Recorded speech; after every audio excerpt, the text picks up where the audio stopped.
Three. And we are back, folks, here on the Michigan Insider Sports Talk 1050 WTKA online at WTKA.com. Sam Webb, Mr. Ira Weintraub on the other side, and it is time for the MGoBlog Roundtable.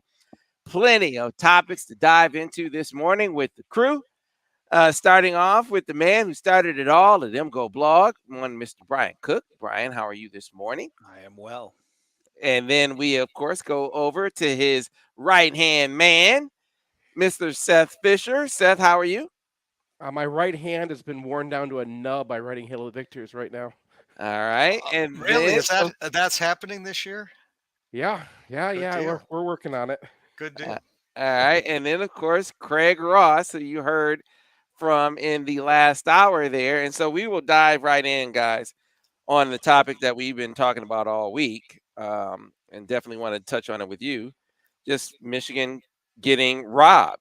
I mean, they should have been going into the ninth inning in their baseball game up 9-7 with a chance to close things out with what seems to me to be an obvious call, Brian. Now, I know I can go off on officials from time to time, but this seems to be one that even the most neutral of observer, or even those who are partial to officials, would have to agree that this was an absolute botching of a call. Well, I don't think you can ask me about it. We have Craig Ross on this podcast. I mean, you're like, you have Picasso sitting right there, and you want to talk to me about it? I don't. I want to get I all can't of do it. that. Now he's the crescendo. Craig's the crescendo on this topic. Well, what Brian is saying in a very polite way is that I'm the king of the whiners, and that may be true. I guess I'd like to start with the fact that what Michigan baseball did postseason was really incredible. I mean, during the regular season, this is a team that had an ERA of 7.76 in the regular season of the Big Ten. They gave up 8.5 runs a game. The chances of them winning the Big Ten tournament with that was, to me, about zero. Yet they won 2 games. Eric Bakich sort of reversed his pitching order. Started out with guys who he thought he could get an inning or two from, and then saved as good pitchers to the end of the game, or better pitchers. And then in the game against Iowa, he just said, I'm going to rest my pitchers, and they got killed in that game. And then came back and won. It just, it was really clever. And his team bought in and he won. And then he did the same thing in the NCAAs. I thought there's no way he's going to win a single game. And they beat Oregon in where he did the same thing, finished with Allen and Weston, probably, the best he had. And they hit the ball, because this team always hits the ball over top, hits a couple home runs. And then in game 2 against Louisville, they do the same thing in a Louisville place, in a Louisville crowd. He does the same thing. He reverses things uh, and finishes with Allen and Weston. And then in the third game, he says, "The hell with it. We don't have any pitching that can play. We're just going to screw around, and we'll see what happens." And they lose 20-1. And then in the next game, where they can still win the tournament, the regional, uh, he starts O'Halloran, who had started some games. O'Halloran gives up 7 in the first after Michigan scored 2. It's 7-2. There's a rain delay. At this point, I've given up. I come back after the rain delay, and lo and behold, Michigan is ahead 9-7. And then in the 8th inning, Louisville gets 6 outs. For some reason, they get 6 outs because 2 guys struck out in that inning, and both were consequential to their runs. And we're not talking about close pitches. We're talking about pitches right down the middle of the plate, belt high, that were called balls. Hey, man, give me robots. Give me robots. I know, and it was terrible. And then they get this call at second base by a guy who's a Louisville fan, because apparently they got Louisville umps doing the games. And I'm not going to criticize that call because it was close. But this means Michigan gets out of the inning up 9-7 going to the ninth, which probably means they have at least a 50-50 or better chance of winning the game, up 2 with one inning to go. And it's looks to me like he's out. Looks to the announcers like the guy's out. Looks to everyone who's paying attention to the game, including the Louisville fans, when they focused on them, they knew what had gone on. Okay, it's a close play. I can understand how the ump missed it. And it goes to replay, and who's in the replay booth? Kevin Warren. Kevin Warren is in the replay booth and decides. Now we've got it. There we go. and Kevin Warren, Adolf Hitler, and yeah. And so they blow the call. T.J. Duckett in the replay. Right, yeah. and they blow the call, and then ends up they score 4 runs on this, and Michigan loses, and they get a double on the top of the ninth, but they're playing for 2 runs, not 1, so that's they can't construct it. I mean, it was terrible. There's no one who's supporting this call, not Louisville fans, not anybody. But Michigan State fans are very loudly supporting it. Very loud. Their favorite thing in the world is when Michigan obviously got screwed. They love it. It's their favorite. Yeah, winning Michigan losing unfairly is like, perfect for them. It's exactly what they love. It's their message board. My brother-in-law, like I know too many Sparties, and every single one of them wanted to call and gloat that Michigan got hosed. Yeah. So in any event, it's hard to believe that Michigan would do much in the Super Regional. Of course, I thought there was 0 chance they would do anything in the Big Ten tournament, and there's 0 chance that they would do anything in this regional. Yet they did. That's credit to the team. They had great hitting. It's credit to their coaching. And there's a rumor that came out yesterday. It's been reported a number of places that Bakich has been offered $1.3 million by Clemson. My understanding is he's paid $400,000 by Michigan. Whether this is true or not, I don't know, but that's a lot of money for a baseball coach at Michigan. Wow. And it also implies that Hutchins's contract is, I think, up this month. I haven't heard anything about that, but if they pay him $1.3 million, do they have to pay, her $1.3 million too? I don't know what their situation is on that. See, this and I don't know if it's true or not, but to me, this guy, I think you gotta do whatever you have to do to keep him. I mean, it's one thing for a coach to leave for a pro job, right? But I think Michigan had done a really good job across the board of making it so coaches don't leave for lateral moves. Like, they don't leave for money, right? This would be a money move, because he has made Michigan a national program. You look at a lot of coaches that are characterized there. That's a good coach. What does that really mean in the grand scheme of things? I think you can see it. It's tangible with Eric. He knows how to promote his program. He runs a clean program. He can clearly scout. I mean, he went and got Jordan Wogu as a walk-on from Pioneer. He finds Jordan Brewer. He was just supposed to be like a throw-in guy, right? Joe Stewart was like batting in a rec league somewhere. Yeah, that's true. That's really true. I mean, he goes and he finds these guys, and they become like dudes. Yeah. And then so we're talking at the end of this season, they had no business winning the Big Ten tournament, to your point, Craig. And he's like, look, we're going to hit. That's going to happen. I got to figure out the buttons to push with this pitching staff down the stretch here in the tournament. And if we win, we're in the tournament. We're going to win. And he did, and they did it. And this is not, he took them to the World Series. This is a guy who literally checks all the boxes. You can't lose this dude to a Clemson. You understand, though, $1.3 million a year in baseball that's not like what they're paying normal. Like Vandy, I think, pays their coach that. And that's it. I don't think anyone else is over $1 million in college baseball right now. That's like a Saban to LSU contract that they're offering him right there. So if you're going to match, you're looking at Michigan saying, look, okay. But if you're doing that, you're trying to build the biggest program in the country. You're saying, look, we're going to, treat this like the football program. That's what you're saying. Here's what I wonder. Do you have to pay him 1.3? Or can you do what they just did with Kim Barnes-Rico? And I think Kim, what did her salary go up to, Ira? Was 700-800? Something like that? I think it went up to.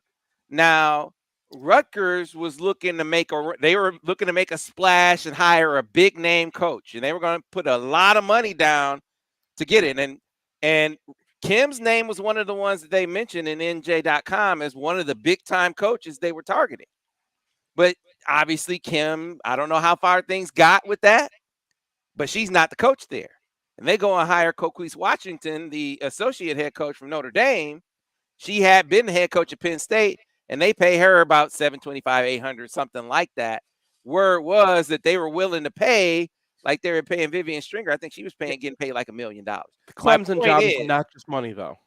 My point is, if you were going to bring in Kim Barnes-Rico, you probably were going to bring her in for more than you're paying Coquise Washington, who is an associate head coach who's getting $725, $800, and you were just paying $1 million.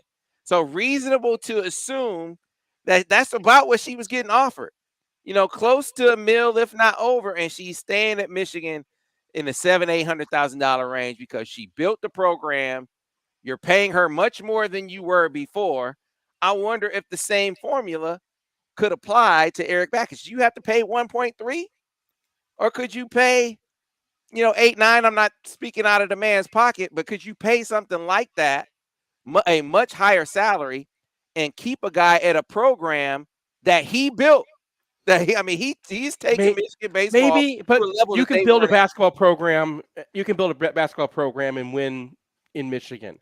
Building a baseball program in Michigan, the way everything is set up right now, is playing with one hand behind your back. What Bakich has done is amazing, but there's not a lot more he can do. You only get 12 scholarships to spread around this team, and they keep that low so small Florida teams and whatnot can keep playing.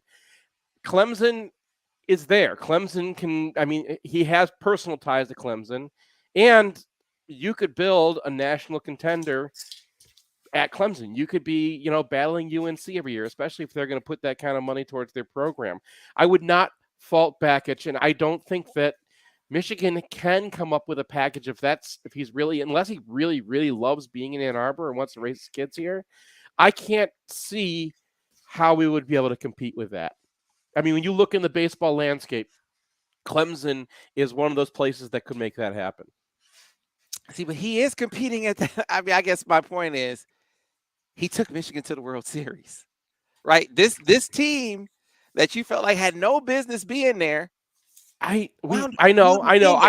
But baseball is weird. But baseball is weird, number one. Number two, it's impossible to get pitching up in the North because the way that teams find pitching, a lot of times they look around people's old starters and they pay them. It's old school. I take a page out of his book, and he keeps saying, and he said for years, and he's been backing it up.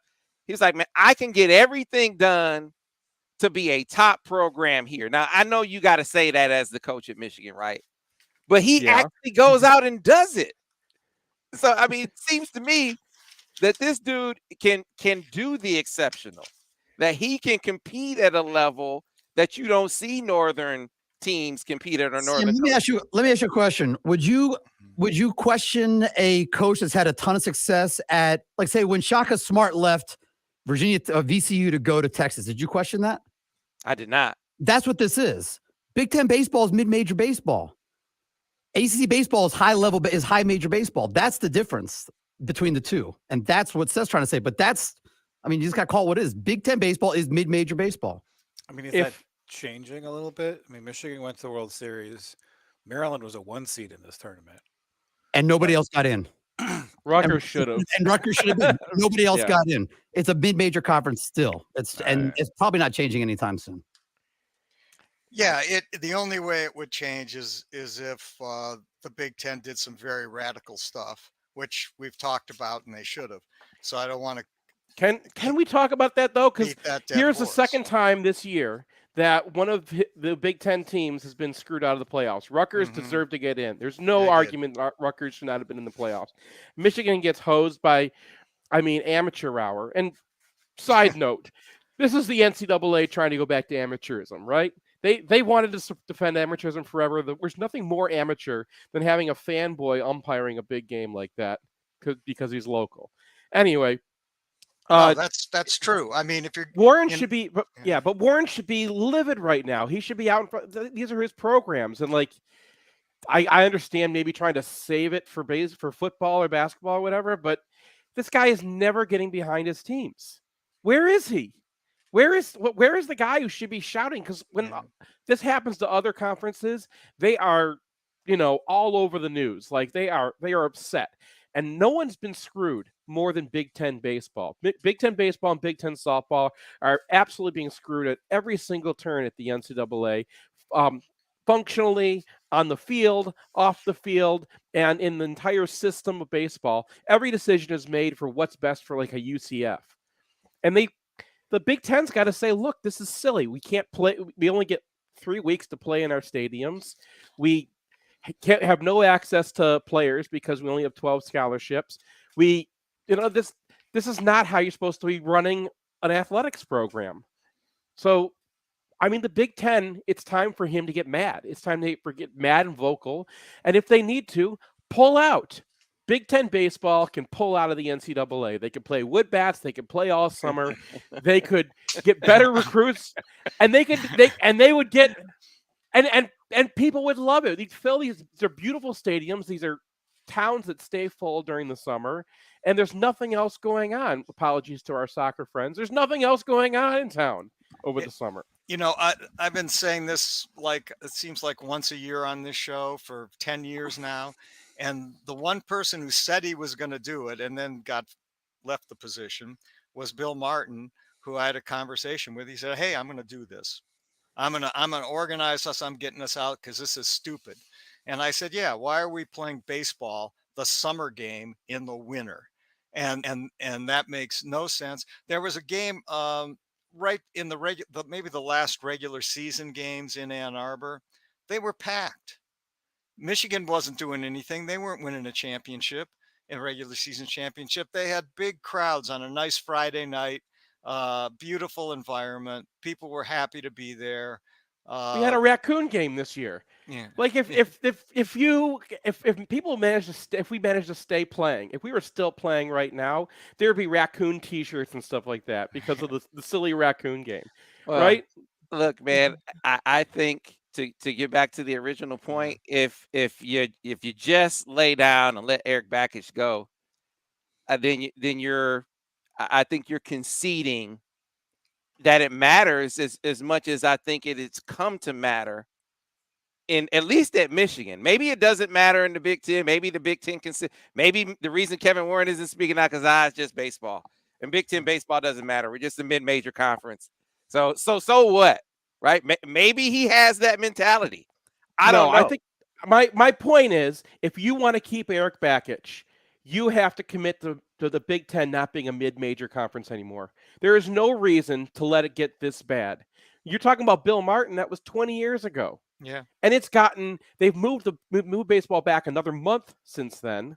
And it's gotten so bad that, Oklahoma State was complaining this year about playing in the cold because they have to play half their teams and they get pulled into these tournaments as well, right? Like the early part of the season for baseball and softball is all tournaments, and they're all hosted in like Miami or California, Arizona, and everyone has to go down there. So everyone's traveling the first month of the season. It's not just the Big Ten. It's not just the northern teams. Everyone gets drawn down there. The only people it helps are the teams that get to host, Florida and whatever, right? And they're the minority. Why are we caring so much about their needs? Let's have baseball around the country. This is okay. A Now country. that's a bigger picture, and I agree with you. But Michigan's got to commit if you're gonna throw $1.3 million at Bakich.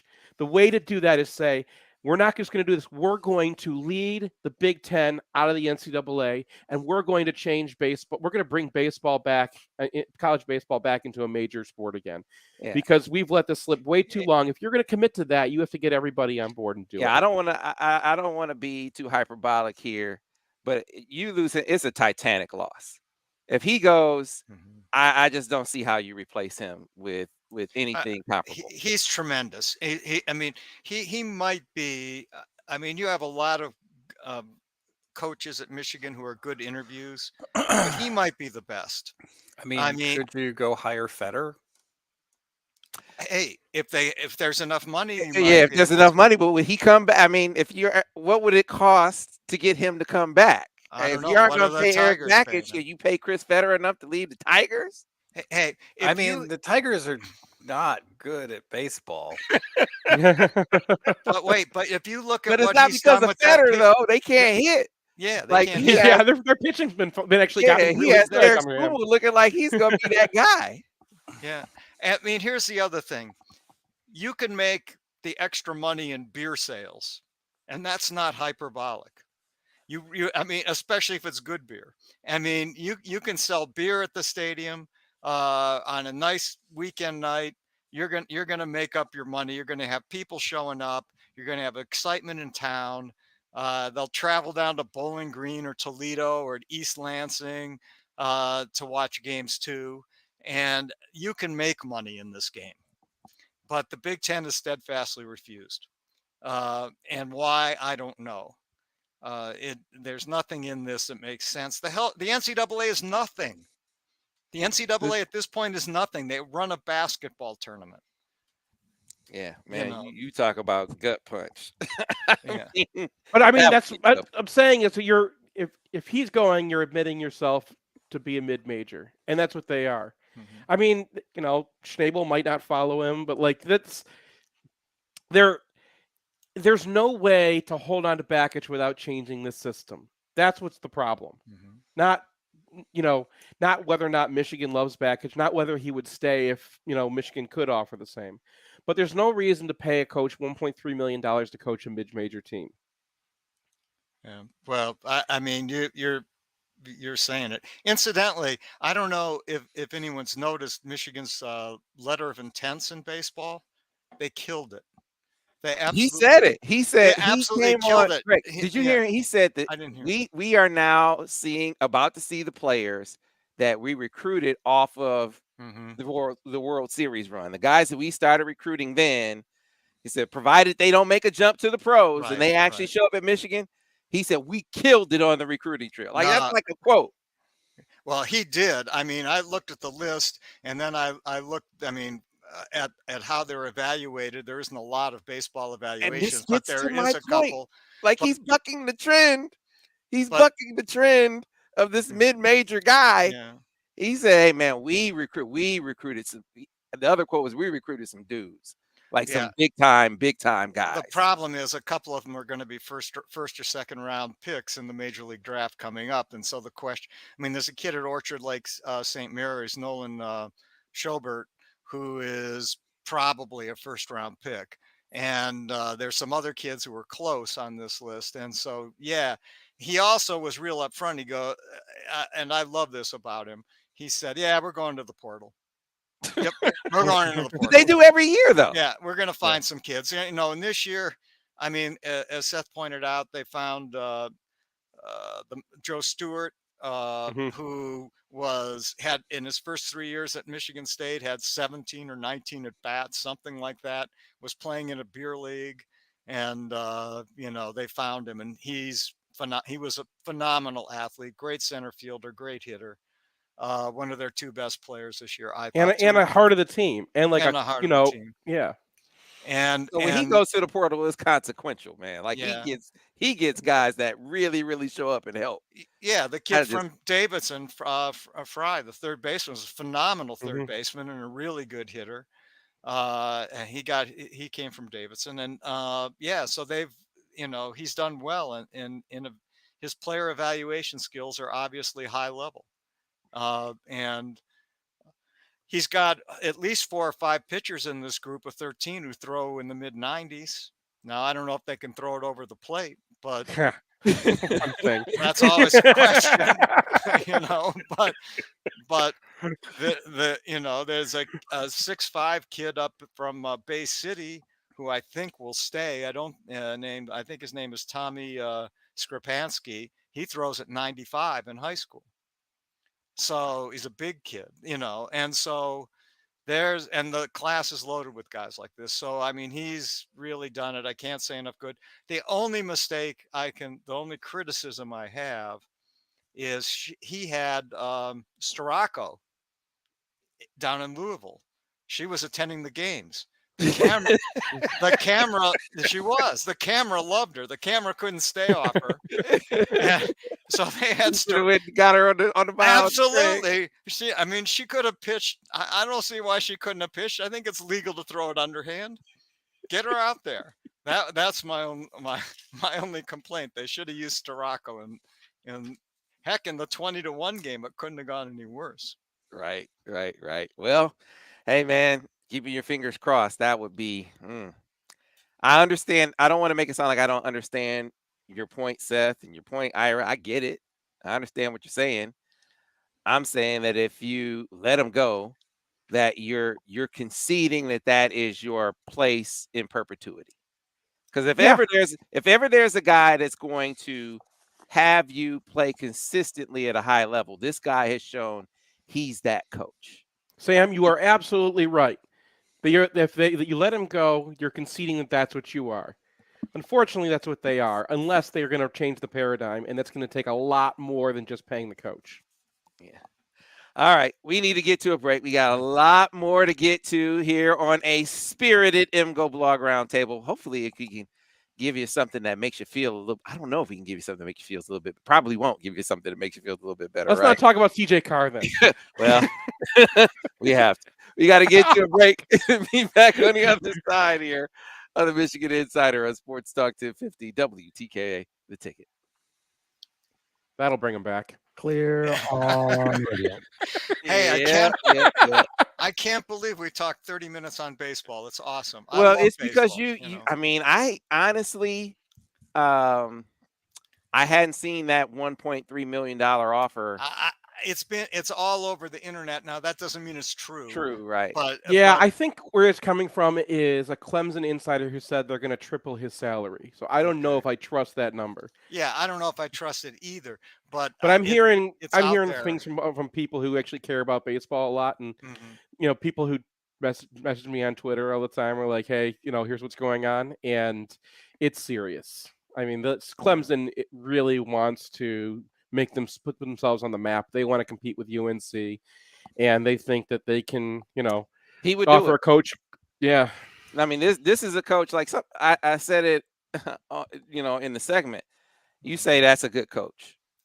What does that even mean? Like this dude, you can point to what it's it tangible. means. It's tangible that they think he's Saban. They think he's going to be Nick Saban for baseball. He could be. I think he could be. And we're Michigan State. Yeah. Nice. Right. Yeah, it's like doo-doo on a stick, isn't it? Yeah. Like, man, come on, dude. Man,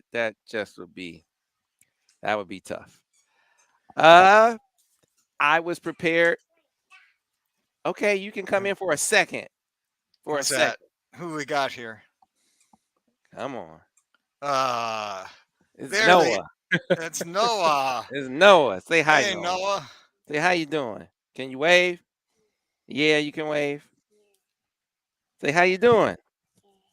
I didn't mean how are you doing. I said ask them how they're doing. See, that's Brian. That's Seth. That's Craig. Who is that right there? Yeah, that's Daddy. That's right. And that's Noah. That's right. How old is Noah now? Noah is 2. 2? 2. Wow. Yes, you are 2. Okay, can you leave now? You can go bye. Can you go bye-bye and go see mommy? Okay, see you later.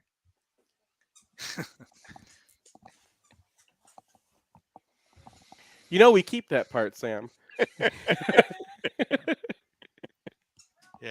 Yeah. This is live. We keep it rolling just in case Craig, divulges some sort of insider information here.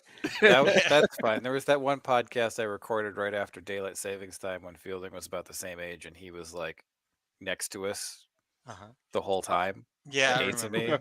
me. And someone was like, "Your child is so well behaved," and I was like, "We edited this a lot." Well, you One minute. you guys all have such cute kids. Ira's daughter's beautiful, and Sam's kids are so handsome and attractive, and I don't know how you do it. Wives. At the beginning of COVID, we started doing these things online. Right at the end of a podcast, we were potty training the youngest, and he comes in and announces to everybody, "I pooped." Did you leave that on? That was a live one, I think, right? Yeah, no, it wasn't live, but I think it was wow. right at the end, so I used it as the Thanks, outro. Anthony. Yeah. I appreciate that, man. I appreciate that. Prayers are definitely heard.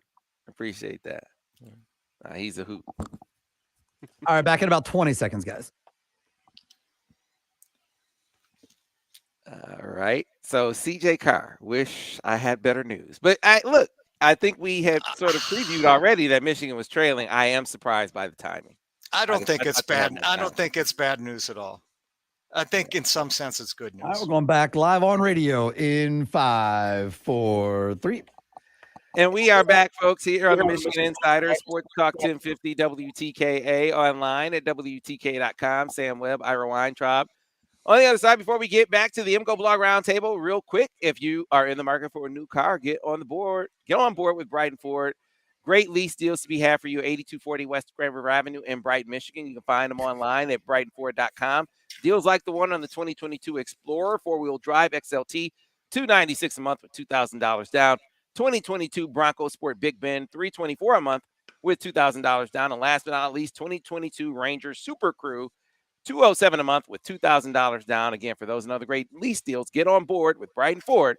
Go on to brightonford.com, call 1-800-NEW-FORD to make it out to the lot at 8240 West Grand River Avenue in Brighton, Michigan. So we teased it. We previewed it. Wish we had better news. Celine, 5-star quarterback, CJ Carr, who is a Michigan legacy multiple times over, slated to announce his decision later today, and no one thinks it's going to be Michigan.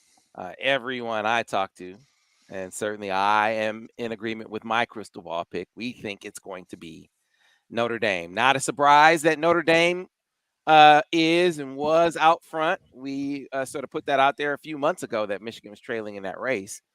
But I am surprised by the timing. I thought Michigan would have more time to sort of make up some ground. Turns out not to be the case. Brian Cook, what do you make of the likelihood, if not certainty, that CJ Carr will wind up announcing for Notre Dame?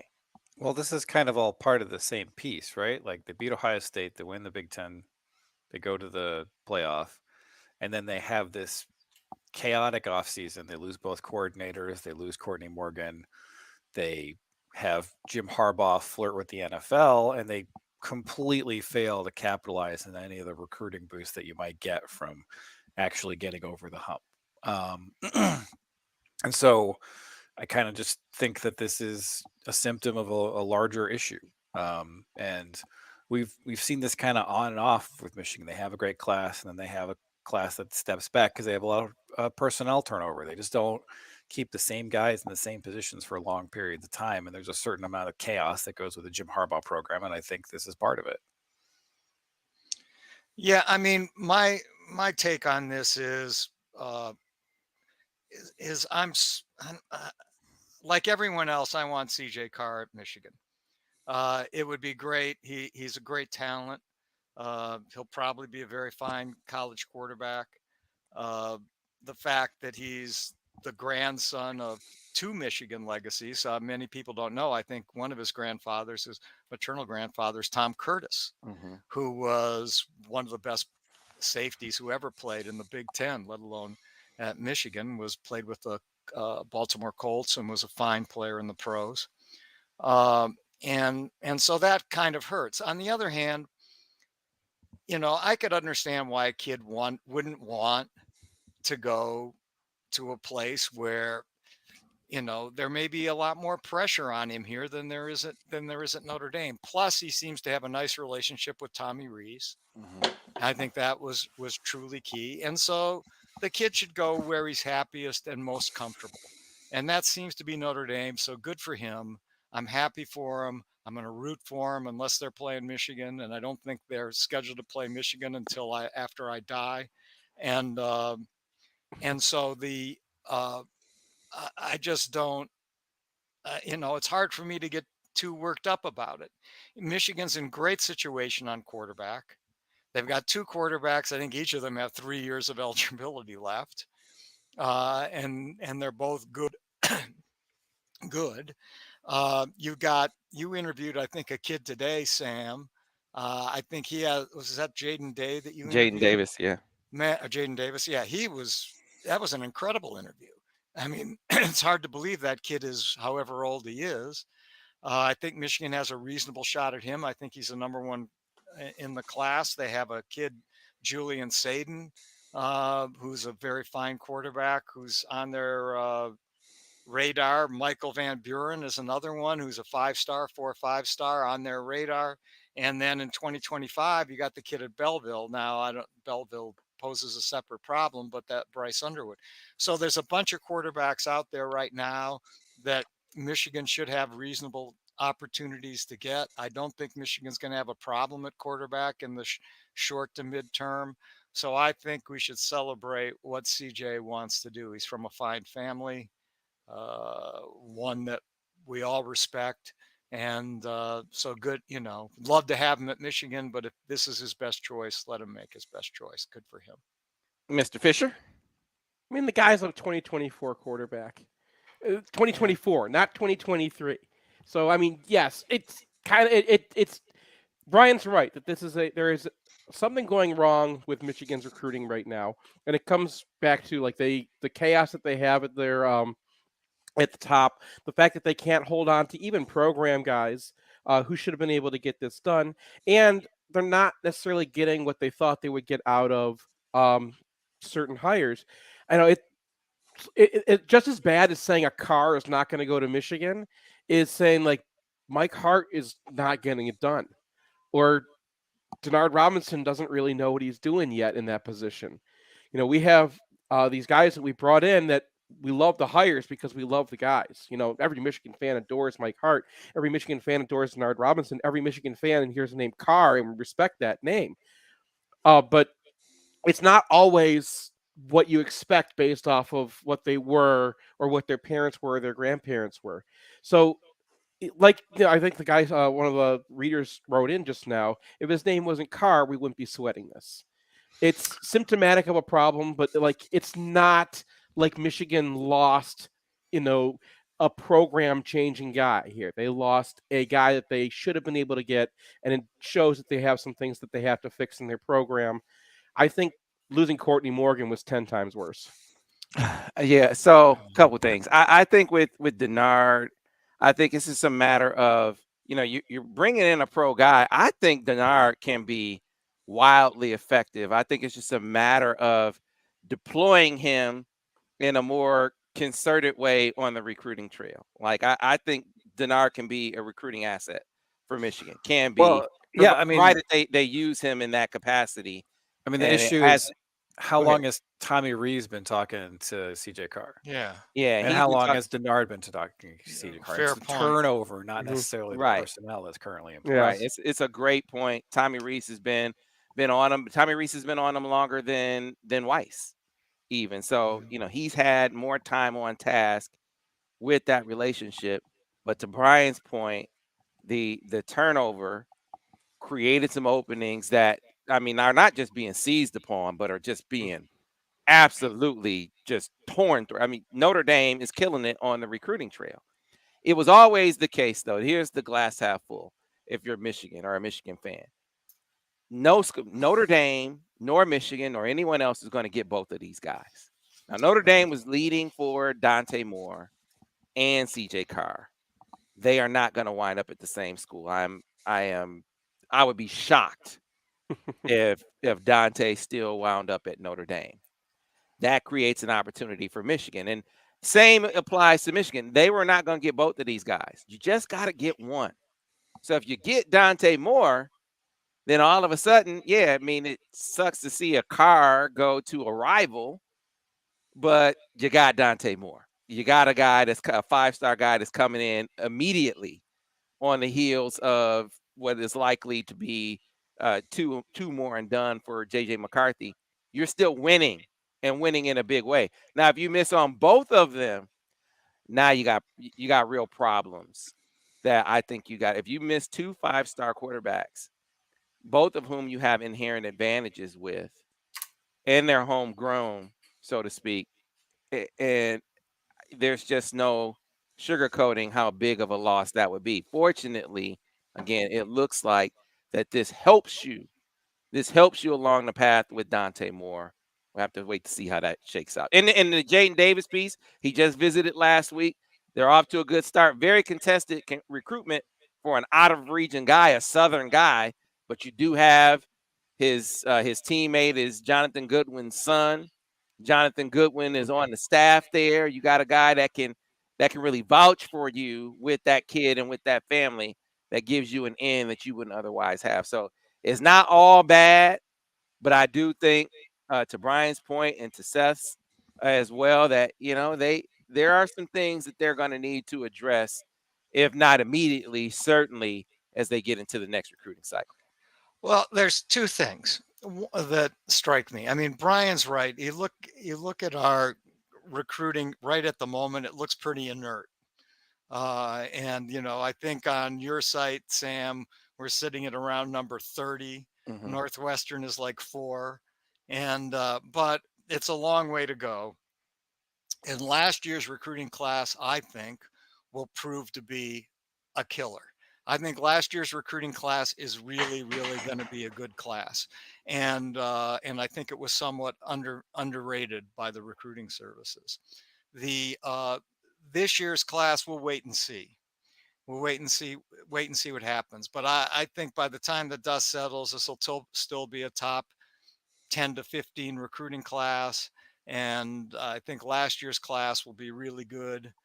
And I wouldn't panic. I mean, I do believe that Harbaugh's idea that it makes more sense to coach Kirk Cousins than it does JJ McCarthy is quite mysterious, and to be honest, hurt, because I've seen numbers of players saying that opposing coaches are stressing this, and they're stressing, here's a guy who doesn't really want to be there. And that's being used as recruiting ammunition against Michigan right now. I think that's a short-term reality. I think that Harbaugh is here for the mid to long term. But it did hurt, and at the moment, coaches are just hammering Michigan with that. Yeah, I think that you are hitting on a key point. I think panic is ridiculously out of place right now. Mhm. You mentioned Northwestern being at number 4 or 5. Northwestern won't finish with the number 4 or 5 No. class in the country, No. right? No. Wasn't and- Rutgers and- number 10 at this time last year? Right. A&M and Bama are in the 30s too. Right. So you are going to see a shift. It is, though, pretty clear that Notre Dame, Penn State, and Ohio State are going to have outstanding classes. Michigan State is going to have at least a decent class, right? And so that is not going to change. How does Michigan finish relative to those teams? And what if anything, can we draw from this finish? I mean, there are some fans. So this gets to the other end of the spectrum. You shouldn't have fans who are panicking. You also shouldn't have fans say, there's nothing. There's no sign of reason for concern, right? Those fans say, hey, well, look, they just look at Hassan Haskins. He's arguably the most important contributor on last year's team, and he was a 3-star guy that no one saw. And it's a great point that was a great discovery, a great talent development. But what do you aspire to be? A team that competes every 4 years, because this was Hassan Haskins' 4th year? Or do you aspire to be a team that competes every year. If you're going to be a team that competes every year, then you had better be recruiting with teams that compete every year, right? That's how I see it anyway. Michigan's been really good, especially this last year. But I think that might have been Courtney Morgan a little bit with finding guys that were under the radar. I mean, Hassan Haskins is a good example because he was a guy who always had that talent. As soon as we saw him on the field, he was awesome, and it was just like that people didn't know about him. Ronnie Bell's another guy people just didn't know about. They got a couple of guys like that. Damani Dent, who they jumped on. I think he's going to be a really good player.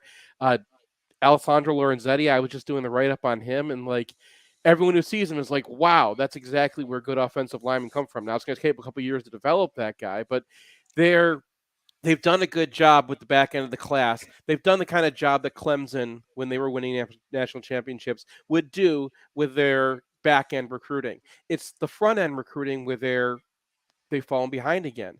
And like, would they win a Rayshon Benny recruitment this year? I'm not certain that they could. Now, with Carr, you can't just use that as the only bar. I mean, you don't even know if he's going to end up at Notre Dame. Tommy Rees could have a head coaching job in 2 years, right? Like a lot of things could happen. Tommy Rees could drop the ball. We've seen him do it before. So, thanks, Tommy. yeah, you're going to end up having, cycles and stuff like that. But it gets back to what Brian was saying. They need to have some consistency. They need to find guys who are working. I didn't want to like besmirch Mike Hart and Denard Robinson. I just wanted to say you got to make sure that those guys are in their best positions and that they have the time to get good at it and figure out what they're good at and use that, because they made mistakes this year that are hurting them with this class.